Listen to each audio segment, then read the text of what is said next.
Very good evening प्यारे बच्चों, सभी के मैसेज आ रहे हैं sir good evening good evening. बहुत बहुत संध्या की क्या बोलते हैं नमस्ते सभी के लिए, वेरी गुड इवनिंग। बेटे लास्ट क्लास में हमने डाइपोल को जस्ट स्टार्ट किया था और डाइपोल को हमने एक यूनिफॉर्म इलेक्ट्रिक फील्ड में प्लेस किया था।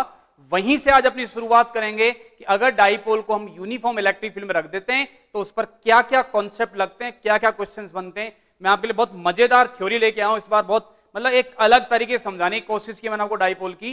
जनरल पॉइंट पे इलेक्ट्रिक फील्ड मैंने काफी टाइम तक सोचने के बाद खुद से एक डेरिवेशन तैयार की बहुत शॉर्ट मेथड से, वो मैं आपके साथ शेयर करूंगा बेटे। तो आप जुड़े रहिए लास्ट तक, क्योंकि लास्ट में वो आर्टिकल आएगा जो हम डाइपोल की जनरल पॉइंट पे इलेक्ट्रिक फील्ड और पोटेंशियल ड्राइव करेंगे, और उससे जितने केस हैं, चाहे वो एक्सिस का हो, चाहे वो इक्विटोरियल का हो या कहीं का भी हो, वो सारे के सारे उस जनरल पॉइंट से हम डिराइव करेंगे। उससे एक एक थीटा की वैल्यू वेरी करा करा के जनरल पॉइंट पे इलेक्ट्रिक फील्ड निकालेंगे बेटे। तो जुड़े रहिए। अब स्टार्ट करते हैं अपन अपनी क्लास को। लास्ट क्लास में जहां से मैंने बिल्कुल छोड़ा था मैं वहीं से शुरू कर रहा हूं वापस। जो बच्चे लास्ट क्लास में यहां से शुरू किया था हमने dipole in a uniform electric field, ये अपना लास्ट आर्टिकल था बेटे पिछली क्लास में। डाइपोल इन यूनिफॉर्म इलेक्ट्रिक फील्ड, एक समान विद्युत क्षेत्र में द्विध्रुव को रखते हैं तो उस पर क्या होता है। तो सबसे पहले इस आर्टिकल से रिलेटेड जो क्वेश्चंस बनते हैं मैं उनके मेजर पॉइंट्स लिखवा रहा हूं, क्या क्वेश्चंस बनते हैं। जो टारगेट वाले बच्चे हैं केवल उन 3-4 पॉइंट्स को समझेंगे, बाकी डेरिवेशन में उनके लिए कर रहा हूं, स्पेशली जो 12th में पढ़ रहे हैं।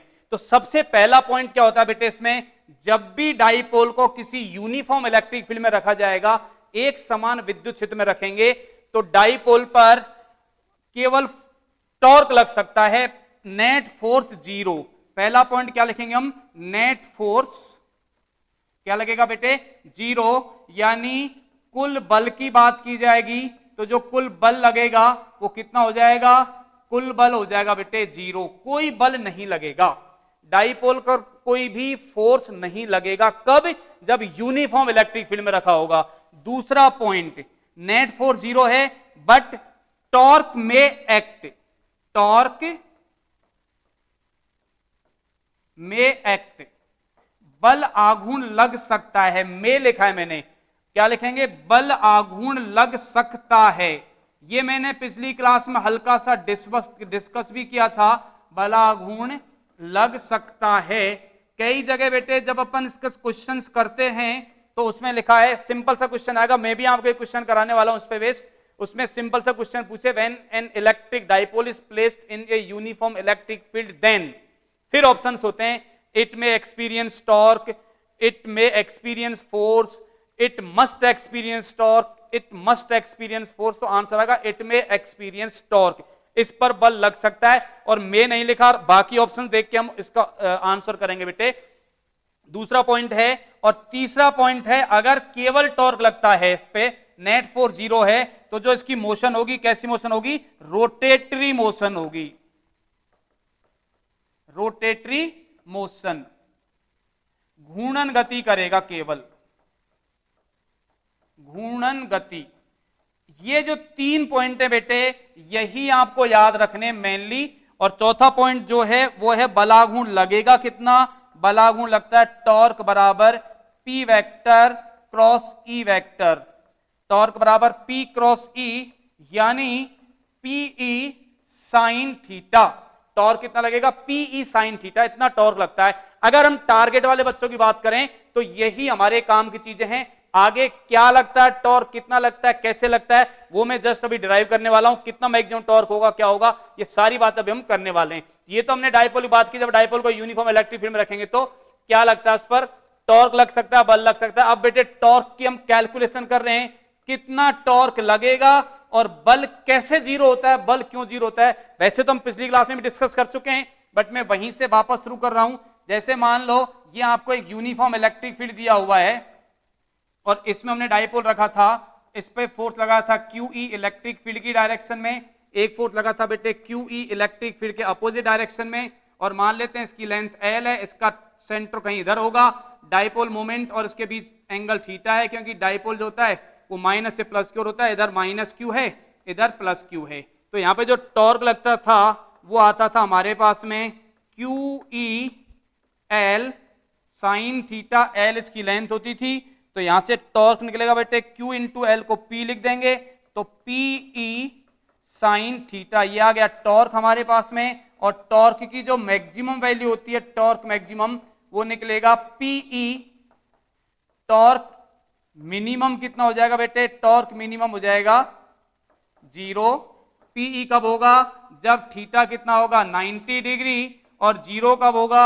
जब थीटा 0 डिग्री हो या 180 डिग्री हो। दोनों ही केस में टॉर्क क्या होता है? 0 होता है, राइट। लास्ट में हम इसमें पढ़ने वाले हैं। ये तो हमने बात की जब यूनिफॉर्म इलेक्ट्रिक फील्ड में रखा। कुछ और इंपॉर्टेंट पॉइंट्स हैं जो हम अलग से डिस्कस करेंगे। ये अपने पास बात हो गई। एक इसमें एक चीज और इंपॉर्टेंट बेटे, वो भी समझाता हूं मैं आपको।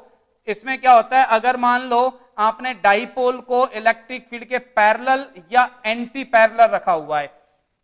इलेक्ट्रिक फील्ड के पैरेलल अगर आपने ऐसे रख दिया, ये मान लो प्लस क्यू चार्ज है, ये माइनस क्यू चार्ज है, पी वेक्टर इसी डायरेक्शन में है और इधर ही ई वेक्टर है, यानी ये इलेक्ट्रिक फील्ड है। इस केस में थीटा कितना है इनके बीच में? 0।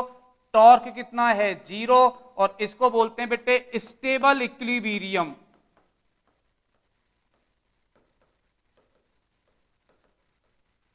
स्थायी साम्य अवस्था, क्या बोलेंगे इसको? स्थायी साम्य अवस्था। और एक केस में क्या होता है, ये तो स्थायी साम्य अवस्था हो गई। यदि थीटा का मान 180 डिग्री हो, उस केस में भी टॉर्क कितना निकलता है? 0। इसको बोलते हैं अनस्टेबल इक्विलिब्रियम। अनस्टेबल इक्विलिब्रियम, अस्थायी साम्य अवस्था। स्थायी साम्य अवस्था, अस्थायी साम्य अवस्था। स्थायी, दोनों पॉइंट याद रखने हैं आपको। स्थायी साम्य अवस्था मतलब जब डाइपोल इलेक्ट्रिक फील्ड के पैरेलल हो, अस्थायी साम्य अवस्था मतलब एंटी पैरेलल हो। स्थायी साम्य अवस्था या जिसको स्टेबल इक्विलिब्रियम बोलते हैं, उसमें क्या होता है, जैसे ये डाइपोल रखा हुआ है, अगर मान लो कोई भी पार्टिकल है वो अपनी इक्विलिब्रियम पोजीशन पे, उसको हल्का सा डिस्टर्ब करो और वापस वहीं आ जाए वो, तो उसको बोलते हैं स्टेबल इक्विलिब्रियम। आपने हल्का सा डिस्टर्ब किया और परमानेंट दूर चला गया, उसको बोलते हैं अनस्टेबल इक्विलिब्रियम। तो यहाँ पे स्टेबल अनस्टेबल इक्विलिब्रियम होते हैं। और भी बात करेंगे अपन। अब चलते हैं नॉन यूनिफॉर्म इलेक्ट्रिक फील्ड की तरफ। जब डाइपोल को हमने कहां रख दिया बेटे? नॉन यूनिफॉर्म इलेक्ट्रिक फील्ड में अगर डाइपोल को रखते हैं, असमान विद्युत क्षेत्र में रखते हैं, तो इस केस में कोई डेरिवेशन नहीं है कुछ भी। बस इसमें हमको ध्यान क्या रखना है, क्या क्या एक्सपीरियंस करेगा, आपको याद क्या रखना है। देखो मैं फिर से रिवाइज करा रहा हूं। When dipole is placed in uniform electric field, then net force on dipole is 0, it may experience torque, it perform only rotatory motion, its translatory motion is 0। जब द्विध्रुव को एक समान विद्युत क्षेत्र में रखा जाता है तो इस पर परिणामी बल 0 होता है, इस पर केवल बलागुण लगता है। बलागुण लगता है तो इसकी गति केवल घूर्णन गति होगी, और अगर घूर्णन गति है तो इसका मतलब रैखिक गति इसकी 0 होगी। ये तो होती है एक समान विद्युत क्षेत्र की, यूनिफॉर्म इलेक्ट्रिक फील्ड की। अगर डाइपोल को हम असमान विद्युत क्षेत्र में रख देते हैं, नॉन यूनिफॉर्म इलेक्ट्रिक फील्ड में रखेंगे, तो डाइपोल पर बल और बलागुण दोनों लगेंगे। क्या लिखेंगे बेटे?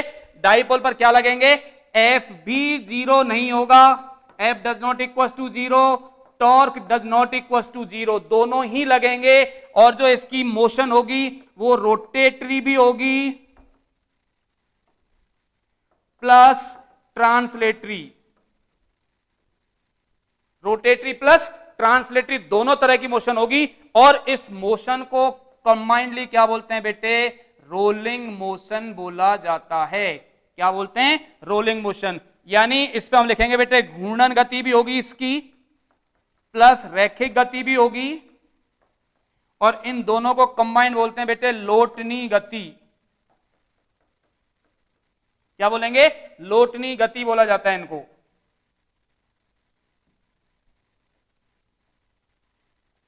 जब भी हम डाइपोल को नॉन यूनिफॉर्म इलेक्ट्रिक फील्ड में रखेंगे तो उस पर बल लगेगा, बलागुण लगेगा, गति दोनों प्रकार की होगी, रैखिक भी होगी, घूर्णन भी होगी, और इनकी कॉमन मोशन को, जो कंबाइंड मोशन होती है, उसको बोलेंगे हम rolling motion.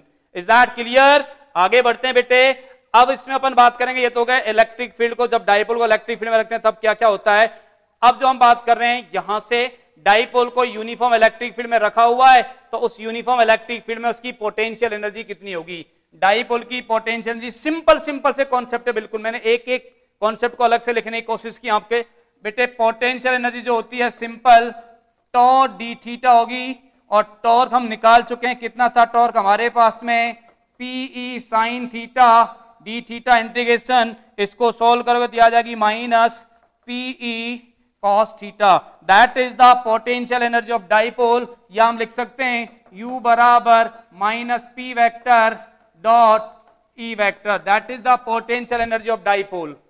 Potential energy dipole कितनी होगी? Minus p E. U की मिनिमम वैल्यू कितनी आ जाएगी बेटे? U की मिनिमम वैल्यू निकलेगी माइनस पीई, और U की मैक्सिमम वैल्यू कितनी होगी? वो होगी पीई। और अब देखो यहां से एक और चीज समझ आती है हमको, डाइपोल की मिनिमम एनर्जी कब होती है, पोटेंशियल एनर्जी मिनिमम कब होती है? जब वो स्टेबल इक्विलिब्रियम होता है। मैक्सिमम कब होती है? अनस्टेबल इक्विलिब्रियम में। तो ये स्टेबल इक्विलिब्रियम में, अनस्टेबल इक्विलिब्रियम में क्योंकि थीटा की वैल्यू 0 पुट करते ही यू कितना जाएगा? Minus P, that is the minimum potential energy. और थीटा को अगर आपने 180 डिग्री रख दिया, that is the plus PE, that is the maximum potential energy, and this is the unstable equilibrium. Stable equilibrium मतलब पोटेंशियल एनर्जी मिनिमम, अनस्टेबल मतलब potential energy maximum. स्थायी साम्यावस्था का मतलब होता है स्थितिज ऊर्जा न्यूनतम, अस्थायी साम्यावस्था का मतलब होता है स्थितिज ऊर्जा अधिकतम। अरे बेटे बहुत सिंपल सा कॉन्सेप्ट है, हम तुम सारी दुनिया स्टेबिलिटी चाहती है, सब कोई साम्यावस्था चाहता है, स्टेबल इक्विलिब्रियम हम जाना चाहते हैं, लेकिन भगवान ना करे कि हम जाएं, क्योंकि स्टेबल इक्विलिब्रियम का मतलब पोटेंशियल एनर्जी मिनिमम, हम इनफाइनाइट पे पहुंच जाएंगे, और जो बेटे इन्फिनिटी चला गया वो वापस कभी नहीं आया। तो हम किसी को नहीं चाहिए अभी स्टेबिलिटी कि अपनी पोटेंशियल एनर्जी को मिनिमम करें, अपनी पोटेंशियल एनर्जी मिनिमम इनफाइनाइट पे होती है, तो हमको कतई नहीं जाना। वैसे ही कोरोना ने बहुत लोगों की पोटेंशियल एनर्जी को मिनिमम कर दिया, बहुत लोगों को स्टेबल इक्विलिब्रियम में पहुंचा दिया है, तो हम कतई ऐसी हरकत नहीं करेंगे, पूरी सावधानी बरतेंगे, अपनी पोटेंशियल एनर्जी को बेटे कतई मिनिमम नहीं होने देंगे। जनरल कॉन्सेप्ट जरूर पढ़ेंगे हम कि पोटेंशियल एनर्जी मिनिमम का मतलब stable equilibrium, potential energy maximum मतलब अनस्टेबल इक्विलिब्रियम, राइट। ये तो होगी पोटेंशियल एनर्जी। अब बात करते हैं बेटे पोटेंशियल एनर्जी में अगर वर्क डन लिखा है कि एक डाइपोलस को हम θ1 से θ2 घुमा रहे हैं, उसमें θ1 से θ2 घुमाने में कार्य की बात की जा रही है बेटे, कितना कार्य करना पड़ेगा आपको? Work done in rotating a dipole from θ1 to θ2 position, θ1 से θ2 में घुमाने में कितना कार्य करना पड़ेगा? बहुत सिंपल सा कॉन्सेप्ट है, U2 माइनस U1, क्योंकि पोटेंशियल एनर्जी होती है work done against electric field, तो अगेंस्ट इलेक्ट्रिक फील्ड क्या हो जाएगा? चेंज इन पोटेंशियल एनर्जी, और U2 क्या होगी बेटे? Minus PE cos θ2 minus of minus PE cos θ1। ये हो जाएगी हमारे पास में पोटेंशियल एनर्जी में चेंज, तो यानी पीई कॉस θ1 माइनस कॉस θ2, ये आ जाएगा वर्क डन θ1 से θ2 रोटेट कराने में, कितना वर्क डन आ जाएगा? PE cos θ1 minus cos θ2। देखो इस पे एक क्वेश्चन पूछा हुआ है, बहुत पहले पूछा हुआ है, उसके बाद नीट में रिपीट हुआ है, सिंपल सा क्वेश्चन था, बहुत बेसिक सा क्वेश्चन था। क्या था कि θ1 इक्वल्स टू 0 से θ2 180 डिग्री घुमाने में कितना कार्य करना पड़ेगा? वर्क डन पूछा था सिंपल सा, कहां से? 0 से 180 डिग्री में। तो बेटे वर्क डन अगर हमको निकालना है, पीई कॉस θ1 यानी कॉस 0 माइनस कॉस 180, तो वर्क डन कितना आ जाएगा? Twice p E. ये आ गया हमारे पास में वर्क डन। कितना वर्क डन आ गया? ट्वाइस पीई वर्क डन आ गया बेटे, कि अगर हमको θ1 से θ2 घुमाना है तो कितना वर्क करना पड़ेगा? पीई वर्क करना पड़ेगा। पीई और 180 का पी जुड़ जाएगा, टोटल वर्क डन कितना हो जाएगा? Twice p E. क्योंकि अभी ये बहुत बेसिक सी बातें चल रही है अपने पास में। 2p वेरी गुड, बहुत अच्छा है, बहुत अच्छा, सबके आंसर आ रहे हैं बेटे, और सब साथ साथ आप सॉल्व भी कर रहे हो क्वेश्चंस को। लेकिन अभी थोड़ी देर और वेट करो, क्वेश्चंस आने वाले हैं, तब आपको और मजा आएगा, खूब सारे क्वेश्चन सॉल्व करेंगे हम। अब यहां से अपना मेन चीजें स्टार्ट होती है। अब तक तो हम बहुत थ्योरेटिकल बातें कर रहे थे, यहां से जो मैं आपको बता रहा था कि बेटे मैं बहुत कुछ आपको आज पढ़ाने वाला हूं, तो वो सारी चीजें शुरुआत हो गई। ये आपके बोर्ड के लिए भी इंपॉर्टेंट है, कंपटीशन के लिए भी इंपॉर्टेंट है। द्विध्रुव के कारण विद्युत क्षेत्र व विद्युत विभव, ये निकालना है हमको, द्विध्रुव के कारण विद्युत क्षेत्र व विद्युत विभव, electric field and potential due to dipole. बेटे दो कंडीशंस होती है जहां पे निकालेंगे हम। एक कंडीशन को हम बोलते हैं एक्सियल पोजीशन, अक्षीय स्थिति, और एक को बोलते हैं नॉन एक्सियल या इक्विटोरियल पोजीशन। इक्विटोरियल, इसको बोलते हैं निरक्षीय स्थिति। दोनों पोजीशन पर हम इलेक्ट्रिक फील्ड निकालेंगे। और तीसरी जो मैं आपको बात बता रहा था वो एक जनरल पॉइंट की बात कर रहे हैं अपन, जनरल पॉइंट पर निकालेंगे हम। जनरल पॉइंट मतलब सामान्य बिंदु पर, कोई भी जनरल पॉइंट ले लेंगे हम और उस पर कैलकुलेट करेंगे।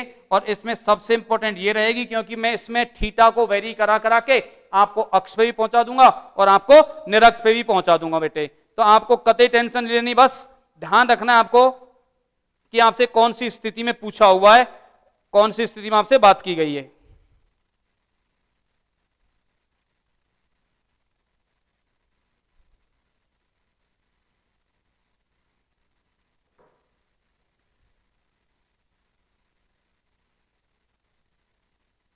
खान सर को कौन कौन जाता है बेटे? हाँ जी, अब अपन आगे बढ़ते हैं। 40 ये अपने पास में एक्सियल और इक्विटोरियल पोजीशन की बात करते हैं। एक्सियल पोजीशन पहुंच गया, हम इक्विटोरियल पोजीशन का एक एक करके 1 by 1 करके हम पढ़ने वाले हैं इन पोजीशंस को। तो सबसे पहले बात करते हैं बेटे अक्षीय स्थिति की, कि अक्षीय स्थिति पर इलेक्ट्रिक फील्ड कितना होगा। ये थोड़ी सी डेरिवेशन है, तो हल्का सा फिजिक्स में ऐसा लगता है ना सर थ्योरी नहीं होनी चाहिए फिजिक्स में, बट कभी कभार हल्की सी थ्योरी पढ़नी पड़ती है, क्योंकि फिजिक्स में आपकी आंखों में चमक आ जाते हैं जैसे क्वेश्चंस आने लगते हैं। मेडिकल के बच्चों को थोड़े से क्वेश्चंस में मजा नहीं आता, उनको थ्योरी पढ़ने में ज्यादा मजा आता है। लेकिन अगर ज्यादातर बच्चों की बात की जाए, नॉन मेडिकल की बात की जाए, तो उनमें हम ये देखते हैं कि ज्यादातर जो बच्चे होते हैं उनको क्वेश्चंस बहुत पसंद है, न्यूमेरिकल पोर्शन बहुत पसंद है। तो अब हम वही बात कर रहे हैं बेटे, अक्षीय स्थिति पर क्या होता है। देखो एक्सियल पोजीशन की बात करें, अक्षीय स्थिति मतलब क्या होता है, ये हमारे पास में एक डाइपोल लिया हमने, ये माइनस क्यू चार्ज है, ये प्लस क्यू चार्ज है, इनके बीच का सेपरेशन जो हम मान के चलते हैं वो बेटे 2L लेके चलते हैं सेपरेशन। और हमने एक पॉइंट लिया जो डाइपोल से R डिस्टेंस पर है। कितनी डिस्टेंस पर है? R डिस्टेंस पर। यहां पे जो इलेक्ट्रिक फील्ड होगा due to positive charge away from the charge E plus, due to negative charge towards the charge, इसको हम बोल देंगे बेटे E माइनस। तो जो नेट इलेक्ट्रिक फील्ड होगा वो ड्यू टू पॉजिटिव चार्ज होगा, due to negative charge. E plus कितना होगा वो देखते हैं पहले। E प्लस हो जाएगा के क्यू अपॉन ये टोटल डिस्टेंस R है, ये L थी, ये कितनी बच जाएगी R minus L, R minus L whole square. ऐसे ही ड्यू टू नेगेटिव चार्ज लिखेंगे E minus k q upon R plus L whole square. अब बेटा आपको नेट इलेक्ट्रिक फील्ड निकालना है, तो E कितना आ जाएगा k q upon R minus L whole square minus k q upon R plus L whole square. इसको सोल्व कर लेते हैं, के क्यू कॉमन ले लेंगे, ये आ जाएगा R plus L whole square minus R minus L whole square upon R square minus L square. यहां से E जब सोल्व करेंगे तो यह आ जाएगा k q upon 4RL upon R square minus L square whole square. ये आ गया अपने पास में। अब देखो बेटे इसको और सोल्व कर लेते हैं आगे। ये आ गया अपने पास में twice k P R upon R square minus L square whole square. ये आ गया हमारे पास में एक्सियल पोजीशन पर इलेक्ट्रिक फील्ड। एक्सियल पोजीशन पर इलेक्ट्रिक फील्ड आ गया आपके पास में। इसको और लिख लेते हैं, ई एक्सियल आया हमारे पास में twice k P R upon R square minus L square whole square. अब इसमें जो आपके कोर्स में है वो होता है शॉर्ट डाइपोल, लघु द्विध्रुव। फॉर शॉर्ट डाइपोल की अगर बात की जाए, इसका मतलब R is very very greater then L, इसको बोलते हैं शॉर्ट डाइपोल। उस केस में क्या हो जाएगा, R बहुत बड़ा, R स्क्वायर कॉमन लेके बाहर निकाल देंगे तो आपके पास में जो E आ जाएगा वो आ जाएगा twice k p upon are cube. ये है बेटे आपका जो मेन फॉर्मूला आपको याद रखा है, twice k p upon are cube, that is the electric field. Twice k p upon are cube ये आता है एक्सियल पोजीशन पर, यानी ई एक्सिस कितना आ गया हमारे पास में twice k p upon are cube. ये आ गया एक्सियल पोजीशन पर। अगर आप V निकालोगे एक्सियल पोजीशन पर सिमिलर मेथड से तो V निकलेगा बेटे Kp अपॉन आर स्क्वायर। कितना आएगा? Kp upon are square. तो हमारे पास में एक्सियल पोजीशन पर इलेक्ट्रिक फील्ड आ गया 2 Kp upon are cube, potential आ गया Kp upon are square. Clear है? अब बात करते हैं नॉन एक्सियल पोजीशन की या इक्विटोरियल पोजीशन, जिसको निरक्ष स्थिति बोलते हैं हम, उसकी बात करेंगे। निरक्ष स्थिति पर यहां पर आप इलेक्ट्रिक फील्ड निकालोगे, आप वापस डाइपोल लेते हैं, एक माइनस क्यू लिया हमने, एक प्लस क्यू लिया, एक जनरल पॉइंट ले लिया, बिल्कुल इसके मिड पॉइंट पे है।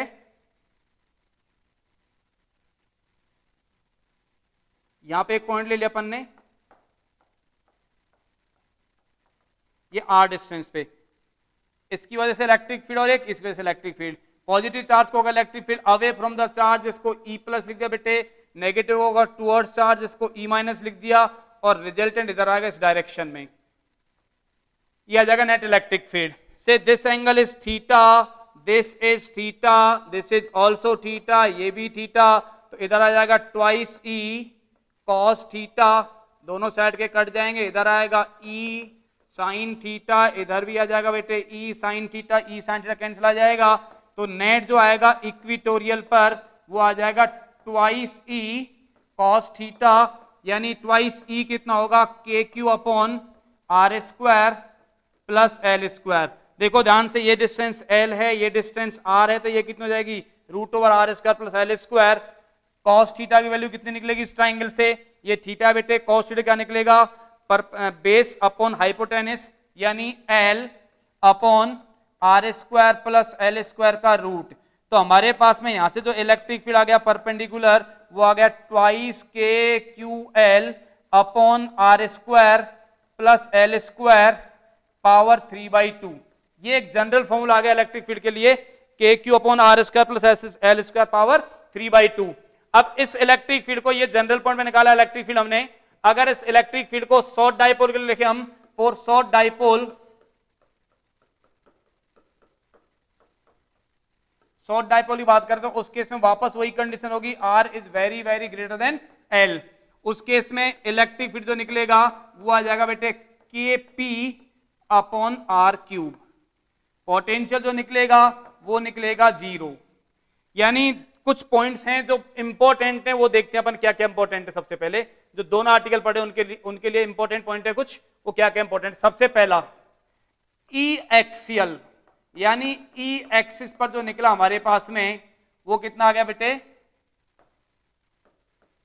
Twice k p upon are cube, और वी एक्सिस आया था k p upon are square. दूसरा पॉइंट ई इक्विटोरियल, ये निकला था हमारे पास में k p upon are cube, और वी इक्विटोरियल जो निकलेगा वो निकलेगा बेटे 0। तीसरा point at axial position, at axial E vector and p vector are parallel, यानी थीटा की वैल्यू कितनी है 0 डिग्री। कहां पर? एक्सियल पोजीशन पर। फोर्थ पॉइंट जो आपको याद रखना है, at equatorial, equatorial E vector and p vector are anti parallel,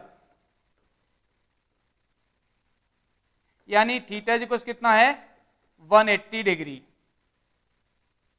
next जो पॉइंट है, फिफ्थ पॉइंट जो हम लिख रहे हैं,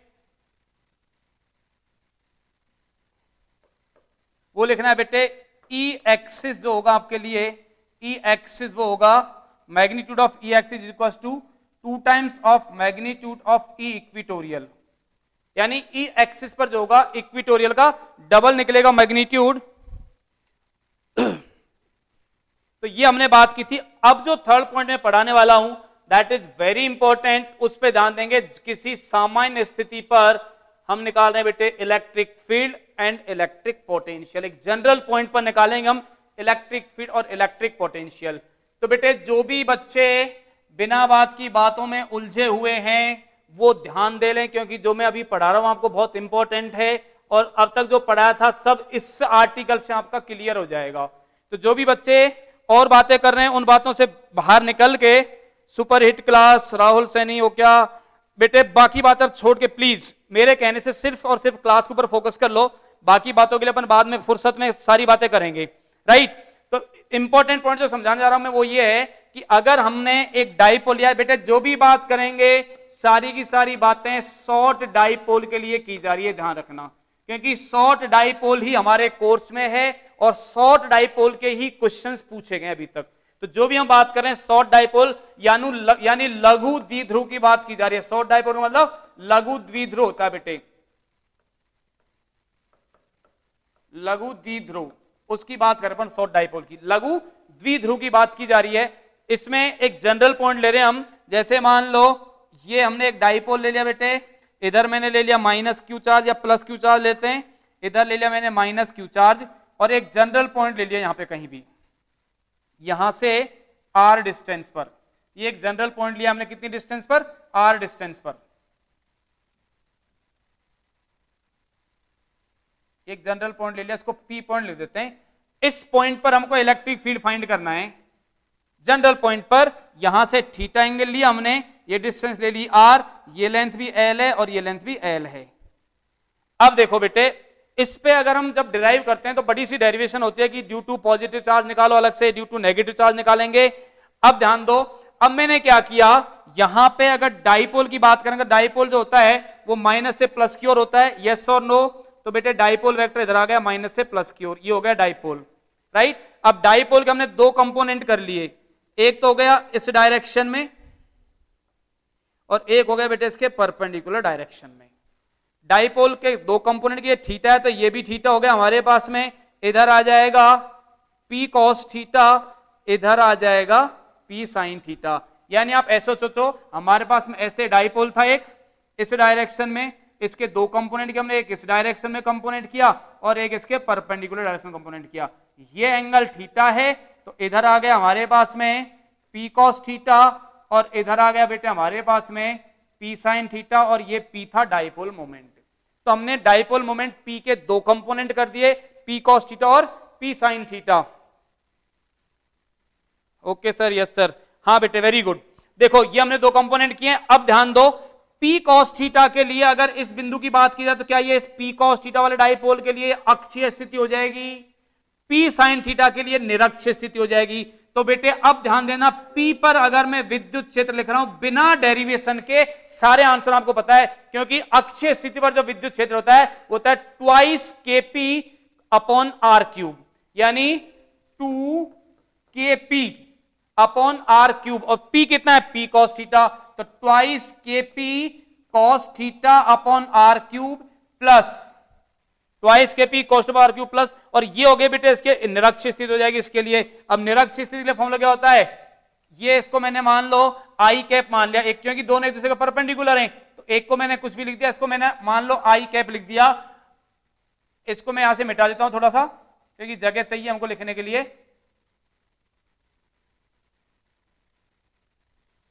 ये आ गया अपने पास में प्लस। अब बात करते हैं, ये एक डाइपोल है p sin थीटा, इसकी वजह से क्या आ जाएगा? kp sin theta upon are cube, और इसको बेटे मैंने जे कैप मान लिया। ध्यान देना, मैंने डाइपोल के दो कंपोनेंट किए, डाइपोल ऐसे तो उसके एक कंपोनेंट ऐसे एक इसके परपेंडिकुलर, दो कंपोनेंट कर दिए। अब दोनों कंपोनेंट किसकी तरह बिहेव कर रहे हैं? एक तो कर रहा है एक्सिस की तरह बिहेव, एक कर रहा है परपेंडिकुलर तरह बिहेव। तो एक्सियल पोजीशन और परपेंडिकुलर पोजीशन, ये आ गया हमारे पास में ई वेक्टर। जब इसका रिजल्टेंट निकालेंगे तो इसका स्क्वायर प्लस इसका स्क्वायर, रिजल्टेंट जो आएगा इन दोनों का वो आएगा बेटे kp upon are cube 1 plus 3 cos square theta under root में। ये बहुत महत्वपूर्ण रिजल्ट है बेटे, that is the very important result. और अगर आप पोटेंशियल की बात करोगे तो पोटेंशियल तो सिंपल सा जाएगा, क्योंकि एक्सियल पोजीशन पर ही होता है पोटेंशियल, इक्वेटोरियल पर होता ही नहीं है। कितना निकलेगा पोटेंशियल? पोटेंशियल आ जाएगा kp cos theta upon are square, ये आ जाएगा पोटेंशियल। दोनों फॉर्मूले बहुत बहुत बहुत इंपॉर्टेंट हैं और हम इन्हीं पे बेस्ड क्वेश्चंस करेंगे बेटे। दोनों ही फॉर्मूले इंपॉर्टेंट हैं। थोड़ा सा आगे बढ़ते हैं अब इसमें हम, ये हमने जनरल पॉइंट की बात की थी, एक ये तो आ गया हमारे पास में इलेक्ट्रिक फील्ड और ये आ गया हमारे पास में पोटेंशियल। इलेक्ट्रिक फील्ड कितना आया है? केपी अपॉन आर क्यूब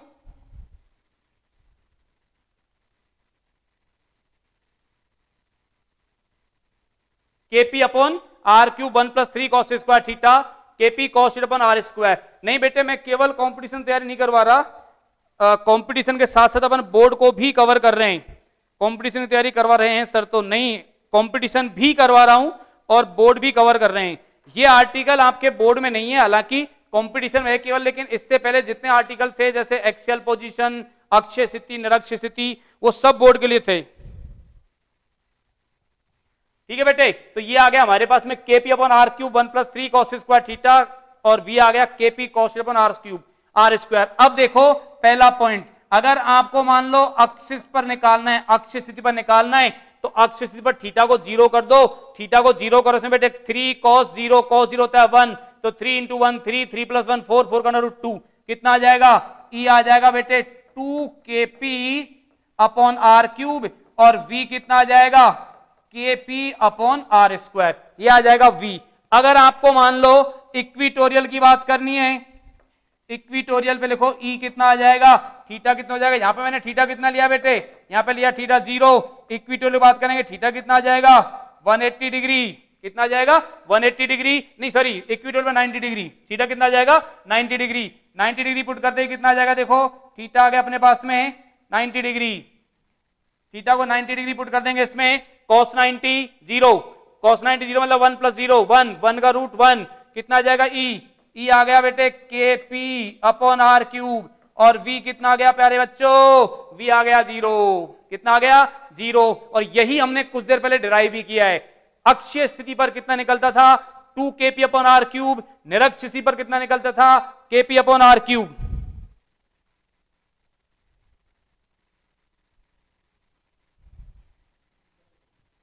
किसका सॉल्यूशन बेटा अभी तक मेरे पास आया नहीं, किसका सॉल्यूशन चाहिए,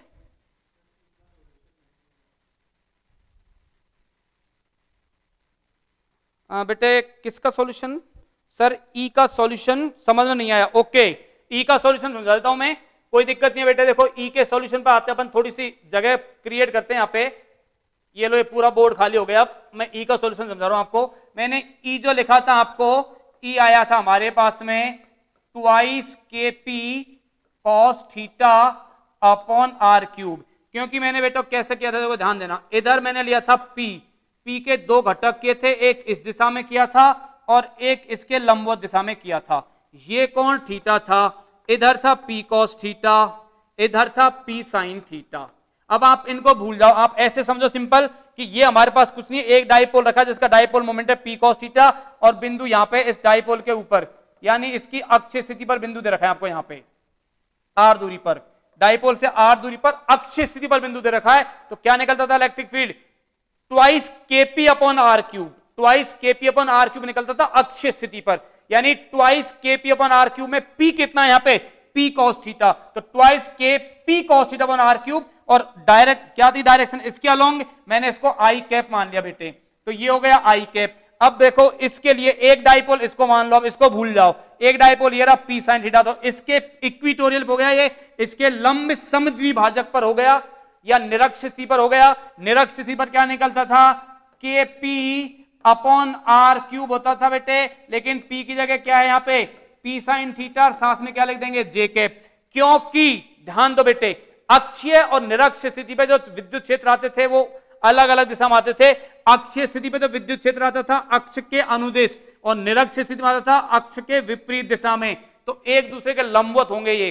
अब एक दूसरे के लंबवत होंगे तो ई का आप परिणाम ही निकालोगे बेटे, कितना आ जाएगा देखो K P cos theta upon are cube, ये डबल है इसका square, plus K P sine theta upon are cube इसका स्क्वायर, वेक्टर सम किया मैंने दोनों का, 2 सदिश है हमारे पास में ए और बी, उनका परिणाम निकालना है, ए और ए √a² + b²। अब ध्यान देना बेटे ई कितना आ गया, ये आ गया हमारे पास में केपी अपॉन आर क्यूब, बाहर निकाल देते हैं, केपी अपॉन आर क्यूब मैंने बाहर निकाल दिया, √4 cos² theta plus sin² theta, कितना आ गया 4 cos² theta plus sin² theta.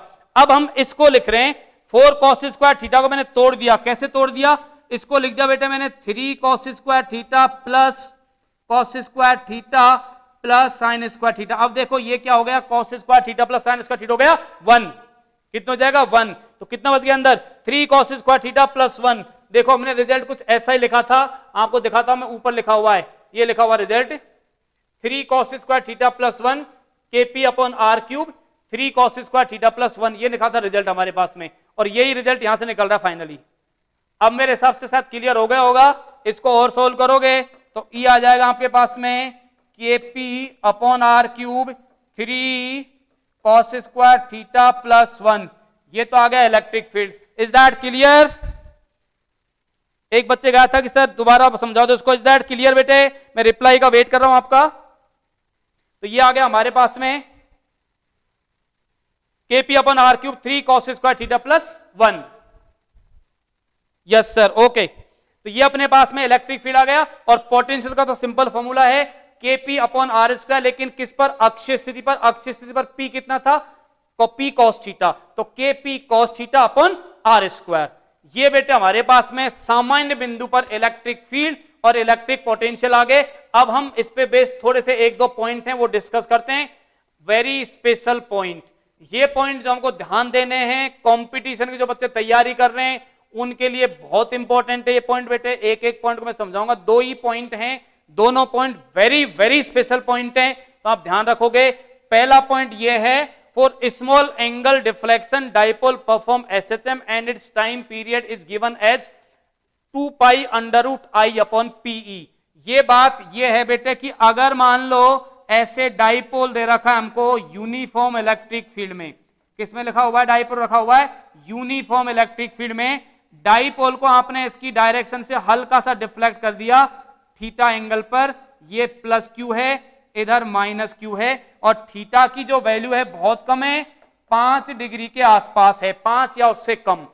तो बेटे जैसे इसको हम डिफ्लेक्ट करोगे वापस यहीं आ जाएगा ये, फिर इधर क्रॉस हो जाएगा, इस तरह से एसएचएम करेगा लाइक दिस। तो ये जो एसएचएम करेगा उसका आवर्तकाल होता है टी बराबर 2 pi under root I upon PE. कितना आएगा? 2 pi under root I upon PE. मैं इसको थोड़ा सा और एक्सप्लेन कर देता हूं, समझा देता हूं आपको कैसे आता है। जब भी इसको अपन कराएंगे, हल्का सा डिफ्लेक्ट किया तो टॉर्क कितना लगेगा इस पर? टॉर्क लगेगा बेटे पीई साइन थीटा, ये टॉर्क लगेगा। रिस्टोरिंग टॉर्क है इसलिए इसको मैंने आगे लगा दिया माइनस। और ये किसके बराबर होता है बेटे? टॉर्क हमेशा होता है आई एल्फा, याद करो रोटेटरी मोशन, जैसे F is equal to M A होता था ऐसे torque is equal to I alpha होता था। अगर थीटा स्मॉल है बेटे तो इस टॉर्क को क्या ले सकते हैं हम? माइनस पीई थीटा, क्योंकि स्मॉल थीटा के लिए अगर थीटा स्मॉल होता है तो उस केस में साइन थीटा और टेन थीटा बराबर होते हैं, और इनको थीटा लिख देते हैं बेटे। तो यहां पे क्या लिखता? Minus PE theta is equal to I alpha. Alpha कितना आ जाएगा? Minus PE upon I into theta, और एल्फा होता है बेटे माइनस ओमेगा स्क्वायर थीटा। तो ओमेगा कितना आ जाएगा हमारे पास में यहां से? PE upon I under root में। कैसे आया ये? क्योंकि एल्फा कितना होता है? Minus omega square theta. जब तुलना करेंगे एल्फा की तो ओमेगा स्क्वायर कितना हो गया? पीई अपॉन आई, और ओमेगा होता है प्यारे बच्चों 2 पाई बाई टी। तो टी कितना आ गया हमारे पास में? टी आ गया 2 pi under root I upon PE. यही मैंने आपको लिखवा रखा है कि कितना होता है time period? 2 pi under root I upon PE. ये आ गया सिंपल, ये बहुत इंपॉर्टेंट पॉइंट है। अब आगे बढ़ते हैं थोड़ा सा सॉरी, एक और इंपॉर्टेंट पॉइंट है, force on dipole in non uniform electric field is given as F is equal to minus P D by D X. ये भी इंपॉर्टेंट है, जो बच्चे जेईई की तैयारी कर रहे हैं बेटे, कोई भी ऐसा बच्चा हो जो जेईई के बारे में सोच रहा हो या नीट में बिल्कुल टॉप में रैंक लाने की सोच रहा है कि सर नीट में तो क्वेश्चंस आसान आते हैं, लेकिन बेटे 45 क्वेश्चन में से 40 क्वेश्चन हम ये मान लेते हैं कि हमारी अप्रोच में होते हैं, बल्कि मैं तो बोलता हूं 35 से 40 के बीच में हर बच्चे की अप्रोच में होते हैं, अगर उसने अच्छे से प्रैक्टिस कर रखी है तो। अगर किसी बच्चे को 40 प्लस क्वेश्चन सॉल्व करने तो उसको हर बारीक से बारीक कॉन्सेप्ट और हर अच्छे लेवल की बातें सब कुछ पता होनी चाहिए, तभी जाके वो 40 प्लस क्वेश्चन अटेम्प्ट कर पाता है, राइट। तो उन बच्चों के लिए बात कर रहा हूं बेटे मैं जो 40+ क्वेश्चंस की प्लानिंग कर रहे हैं। यहां पे जो फोर्स लगता है डाइपोल पे वो होता है -P/dE/dx। जैसे देखो एक एग्जांपल समझते हैं, अगर मान लो एक डाइपोल ये है बेटे और एक डाइपोल ये है, इसका डाइपोल मोमेंट P1 है, इसका डाइपोल मोमेंट P2 है और इनके बीच की डिस्टेंस x है। अब आपसे पूछते हैं भाई इन दोनों डाइपोल के बीच में फोर्स कितना लगेगा। अब मैंने क्या लिखा, मैं लिखता हूं P1 की वजह से P2 पर जो इलेक्ट्रिक फील्ड होगा जिसको मैंने E1 लिख दिया वो कितना होगा, क्योंकि इसकी एक्सिस पोजीशन पर है, ये एक्सियल पोजीशन पर है, अक्षीय स्थिति पर है। कितना फोर्स लगेगा बेटे, के P1 इलेक्ट्रिक फील्ड की बात कर रहा हूं, ट्वाइस के P1 अपॉन एक्स क्यूब। अब यहां से इलेक्ट्रिक फील्ड लिखे हम D, इसकी रेट लिखें dE1/dx, एक्स के रेस्पेक्ट में कितनी आ जाएगी बेटे, -6 के P1 अपॉन x4, ये आ जाएगा dE/dx। अब आपसे पूछते हैं फोर्स कितना लगेगा, तो बहुत सिंपल सा कॉन्सेप्ट है बेटे, फोर्स लग जाएगा -6 के P1 P2 अपॉन x4। ये आ गया इन दोनों डाइपोल के बीच का फोर्स। क्या लिखा मैंने, क्योंकि फोर्स किस पर निकालना है मुझे, P2 पर। P2 किसके इलेक्ट्रिक फील्ड में है, P2 है P1 के इलेक्ट्रिक फील्ड में। किसके इलेक्ट्रिक फील्ड में है, P1 के इलेक्ट्रिक फील्ड में। यानी P1 की वजह से मैंने इलेक्ट्रिक फील्ड लिखा पहले P2 के ऊपर, कितना इलेक्ट्रिक फील्ड आया, वो ये आ गया। इसको मैंने एक बार डिफरेंशिएट किया x के रेस्पेक्ट में, कितना आ गया, ये आ गया इसका डिफरेंशिएशन। अब हमारे पास फॉर्मूला क्या है, -P/dE/dx, तो मैंने ये लिख दिया और माइनस माइनस भी ये क्या हो जाएगा बेटे, प्लस हो गया अपने पास में, एक माइनस इसका और एक माइनस फॉर्मूले में, तो क्या आ गया हमारे पास में 6 के P1 P2 अपॉन x4। ये केस हो सकता है जो पूछे जा सकते हैं एग्जाम में, ये पूछ सकते हैं। दूसरा केस आपसे पूछा जा सकता है बेटे, जैसे ये दो डाइपोल है, एक ये रखा डाइपोल और एक ये रखा डाइपोल, इनके बीच की डिस्टेंस x है। अब ध्यान देना प्यारे बच्चों, इसको मैंने P1 मान लिया, इसको मैंने P2 मान लिया। अब आपसे पूछते हैं P1 की वजह से ये अक्षीय स्थिति नहीं होगी क्या P2 की, P2 इसकी अक्षीय स्थिति पर होगा, यस और नो, यस अक्षीय स्थिति पर होगा। अब अक्षीय स्थिति पर होगा तो P1 की वजह से यहां पे अक्षीय स्थिति नहीं, सॉरी जोश में आके मैं थोड़ा ज्यादा बोल गया, अक्षीय स्थिति नहीं होगी, ये होगी इसकी इक्वेटोरियल पोजीशन, क्योंकि ये डाइपोल है और ये वाली स्थिति, ऐसे डाइपोल ये वाली स्थिति, तो ये वाली स्थिति कौन सी है, इक्वेटोरियल पोजीशन। कौन सी है, इक्वेटोरियल। निरक्षीय स्थिति होगी, निरक्षीय स्थिति पर इलेक्ट्रिक फील्ड में केवल चेंज आ जाएगा, 2 गायब हो जाएगा। क्या हो जाएगा, 2 गायब हो जाएगा बेटे। कितना आ जाएगा, के P1 अपॉन एक्स क्यूब। अब इसको डिफरेंशिएट करेंगे, आ रहा है मजा, बिल्कुल। इसको डिफरेंशिएट करेंगे, कितना आ जाएगा, 6 की जगह इसका आधा रह जाएगा, 3 के P1 P2 upon x cube. Is that clear, is that clear बेटे। देखो मैं पूरी एनर्जी लगा रहा हूं तो आपके ना जवाब आने चाहिए मेरे पास में। संजय सैनी नो, हाँ सर, कुछ बच्चों का हाँ सर, एक का नो आया है। बेटे मैं फिर से रिपीट कर रहा हूं, ये हमारे पास में एक फॉर्मूला है, F = -P/dE/dx। F = -P/dE/dx एक फॉर्मूला है। तो पहले हमने ये 2 डाइपोल लिए, इसकी वजह से इसके ऊपर इलेक्ट्रिक फील्ड लिखा, ट्वाइस के P1 अपॉन एक्स क्यूब, इसको डिफरेंशिएट किया, dE1/dx आ गया, ये डिफरेंशिएशन किया। अब केवल मैंने dE/dx की वैल्यू इसमें पुट कर दी, किस पे फोर्स निकाल रहे हैं, P2 पे, तो P2 इंटू ये और P2 इंटू ये करेंगे, देखो माइनस का P2 है, माइनस है यहाँ पे, तो -P2 इंटू dE/dx ये रहा, तो माइनस ये करेंगे, ये आ जाएगा। अब बेटे यहाँ पे जब इलेक्ट्रिक फील्ड लिखोगे, अब देखो आप E1 कितना आएगा, E1 आ जाएगा के P1 अपॉन एक्स क्यूब। पहले कितना था, 2 के P1 अपॉन एक्स क्यूब था, क्योंकि पहले अक्षीय स्थिति थी, अब है निरक्षीय स्थिति। तो निरक्षीय स्थिति पर कितना आएगा, 2 के P1 अपॉन एक्स क्यूब आएगा। इसको डिफरेंशिएट करेंगे तो यहां पे जो 2 के P1 अपॉन एक्स क्यूब था, इसको डिफरेंशिएट किया हमने, तब तो आ गया था ये वाला। अगर इसको डिफरेंशिएट करेंगे बेटे तो dE1 अपॉन dx ये आ जाएगा -3 के P1 अपॉन x4। जैसे यहां पे आया था -6 के P1 अपॉन x4, यहां पे आ जाएगा -3 के P1 अपॉन x4। अब अगर आप इसको -P2 से मल्टीप्लाई कर दोगे तो +3 के P1 P2 अपॉन x4 आ जाएगा फोर्स, राइट। अब आ गया बेटे, क्लियर है, बिल्कुल यस। अब क्लियर है बेटे, बेटे अंजना सैनी क्लियर है। अब एक और था, एक बच्चे का नो आया था, ओके सबका क्लियर हो गया, वेरी गुड। तो ये आ गया अपने पास में फोर्स किस पे, डाइपोल के ऊपर। अब बेटे हम इन पे बेस्ड कुछ क्वेश्चंस करते हैं, और पहला क्वेश्चन ये रहा आपके पास में, और ये सबको पता होना चाहिए। पहला क्वेश्चन मैंने कुछ देर पहले ही करवाया, इसको अपने स्पेशल नोट डाल के लिखवाया मैंने। अब बेटे सब लोग अपना पेन पेपर निकाल लेंगे और जल्दी से, अभी है 5 मिनट यार 5 मिनट है, अभी जल्दी मत करो, बच्चों के जवाब आ रहे हैं धड़ाधड़। इट इज सो इजी, बिल्कुल बहुत आसान है बेटे। मैं तो हमेशा से बोलता हूं फिजिक्स में 2 ही तरह के क्वेश्चन बनते हैं, सिंपल और वेरी सिंपल। तब तो कुछ होता ही नहीं फिजिक्स में, बिल्कुल आसान है। और देखो आज बच्चों ने भी बिल्कुल बिल्कुल जवाब दिया हुआ है कि यस सर इजी होती है फिजिक्स, वेरी गुड बेटे। बस मैं सुनते ही, बस ये मान लो कि आज मेरा जहां 2 रोटी खाता था, मैं 2 की जगह 4 रोटी खाऊंगा। आप लोगों ने बोल दिया कि सर सब कुछ क्लियर है, तो आज तो बेटे बस भूख बढ़ गई मेरी। जल्दी से बेटे आंसर दो इसका, आंसर का वेट कर रहा हूं मैं, इसमें क्या आंसर आना चाहिए आपके हिसाब से।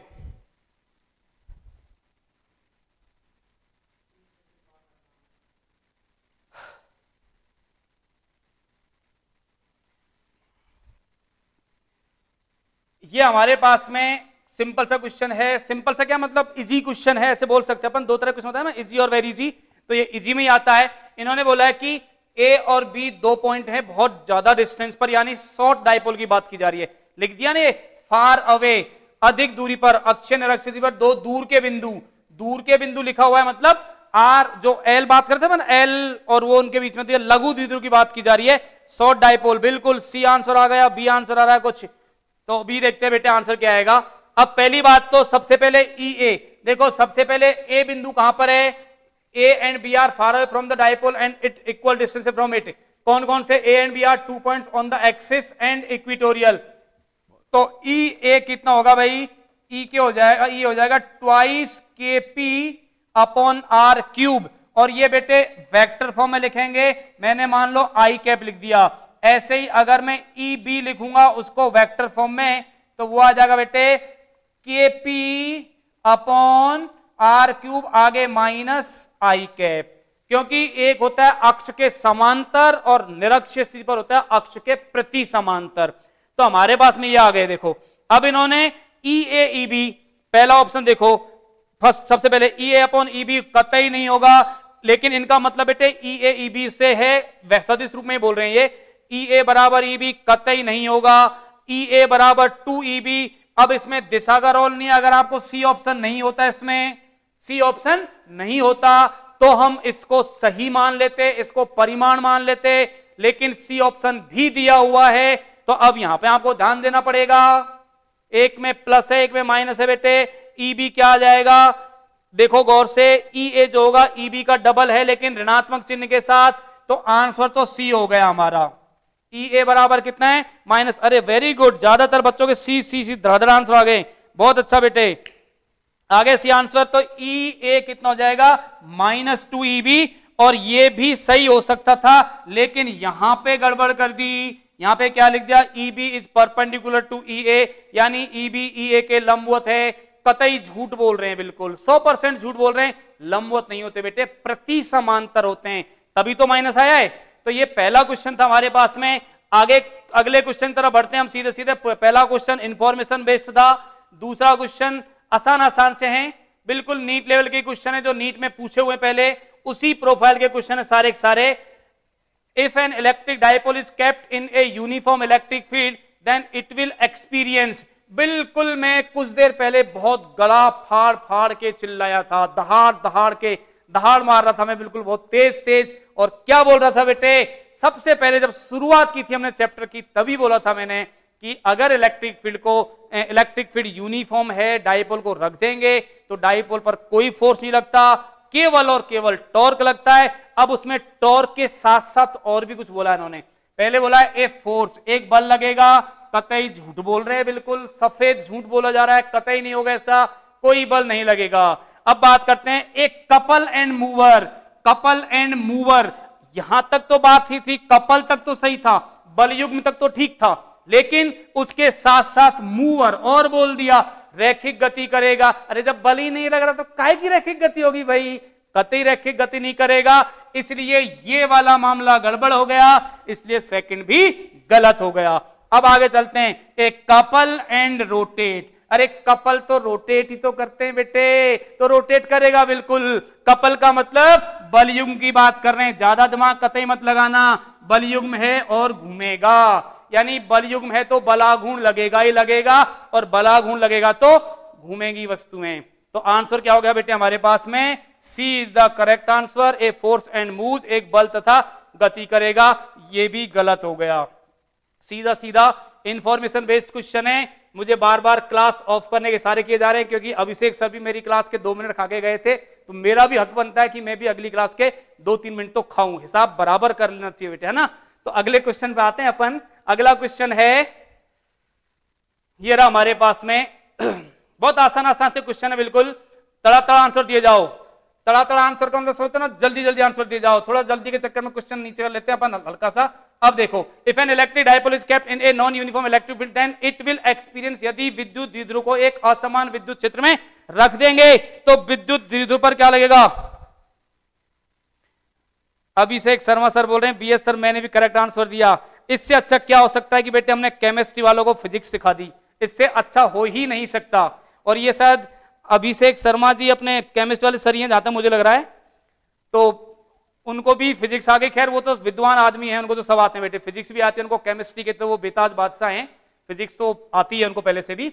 मैं तो जस्ट जोक कर रहा था। एक विद्युत द्विध्रुव को असमान विद्युत क्षेत्र में रखा जाए तो यह अनुभव करेगा। ये क्या अनुभव करता है, असमान विद्युत क्षेत्र में, मैंने कुछ देर पहले बोला था कि असमान विद्युत क्षेत्र में बल और बल आघूर्ण दोनों लगते हैं, और उसकी गति रैखिक और घूर्णन दोनों होती है, और उसको क्या बोलते हैं, लीन, उसको बोलते हैं बेटे लोटनी गति। ये बोल रहे हैं फोर्स ओनली, केवल बल लगेगा, कतई झूठ बोल रहे हैं। टॉर्क ओनली, केवल टॉर्क लगेगा, बिल्कुल सफेद झूठ बोला जा रहा है।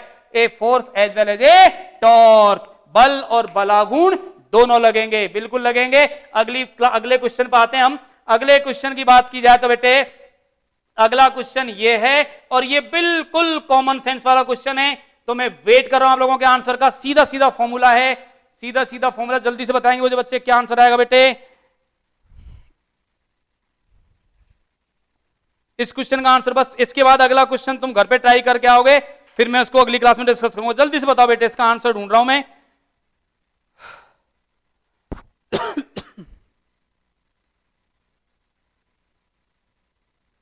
चलो आगे बढ़ते हैं, आंसर आ रहे होंगे आप लोगों के, क्योंकि थोड़ा सा वेरिएशन चलता है, हल्का सा वेरिएशन चलता है आंसर में, अपने 30 सेकंड का डिले चलता है। तो बेटे देखो, सबसे पहले हमारे पास में पोटेंशियल का जो फॉर्मूला आता है वो आता है K P cos theta upon are square, general formula है। तो v को अगर लिखेंगे हम यहां पे डॉट प्रोडक्ट में, तो मैं लिख सकता हूं K P vector dot R vector upon are cube, क्योंकि इसका मतलब यही है भाई। इसको जब ओपन करेंगे तो v कितना आ जाएगा, K P R cos theta upon are cube, एक आर से एक आर कट जाएगा, तो क्या बच जाएगा बेटे, के P cos theta upon are square, यही बचेगा। तो यही आंसर आ गया, फर्स्ट ही करेक्ट आंसर है। अब अगले क्वेश्चन पे, क्योंकि मैं डिस्कस तो आज ही करने वाला था, लेकिन आज अपने पास टाइम थोड़ा सा कम है, मैं इसको थोड़ा छोटा करता हूं स्क्रीन को, ताकि आपको पूरा क्वेश्चन दिख जाए। हाँ बेटे विजिबल है क्वेश्चन सबको, ये रहा क्वेश्चन आपके सामने। A point particle of mass m is attach to one end of a massless rigid non, ये दे रखा है आपको, एक द्रव्यमान रहित छड़, दृढ़ छड़ के दोनों सिरों पर समान द्रव्यमान m व आवेश प्लस q। इसमें बेटे एक क्वेश्चन आप और ट्राई करोगे घर पे, यही डायग्राम सेम, इसमें ये जो दे रखे हैं, एक का मास m है और एक का मास 2m है। अगर ऐसा होगा तो इस क्वेश्चन को कैसे सॉल्व करेंगे, ये भी आप ट्राई करके आओगे। अगली क्लास में हम डिस्कस करेंगे कि यहां पे मास m, अभी तो क्या दोनों के मास m m है, इसका भी m इसका भी m। अगर बाई चांस वो मास को अलग कर दें, इसका मास m कर दे, इसका मास 2m कर दे, तो क्या होगा। ये बहुत बढ़िया प्रोफाइल का क्वेश्चन है, और बेटे इस प्रोफाइल पे बहुत बार क्वेश्चन पूछा हुआ है, जेई मेंस में आए, नीट में तो धड़ाधड़ क्वेश्चन आते हैं इस प्रोफाइल के, तो आप बिल्कुल करोगे। पहले एम्स हुआ करती थी अलग, ये क्वेश्चन एम्स में आया हुआ है पहले। तो बेटे आपको इसके आंसर बताने हैं मुझे, क्योंकि मैंने सीधा सीधा आपको फॉर्मूला लिखवा रखा है, स्पेशल पॉइंट पे आप स्क्रॉल करना अपने स्क्रीन को, और उस पर देखोगे आप, थोड़ा सा बैक जाना वीडियो में, वहां आपको लास्ट में मैंने 2 स्पेशल पॉइंट लिखवाए थे आपको। एक पॉइंट तो था द्विध्रुव पर बल, और उसके ठीक पहले जो सबसे पहला पॉइंट था उसमें इसका सूत्र लिखवाया था, इसका फॉर्मूला लिखवाया था। उस फॉर्मूले को आपको यूज में लेना है, बस उसी से आगे हमको आगे डिस्कस करना है। चलो बेटा अगली क्लास में हम इसको बिल्कुल डिस्कस करेंगे। तब तक के लिए मस्त रहिए, घर पे रहिए, सुरक्षित रहिए, बिल्कुल बाहर मत निकलो।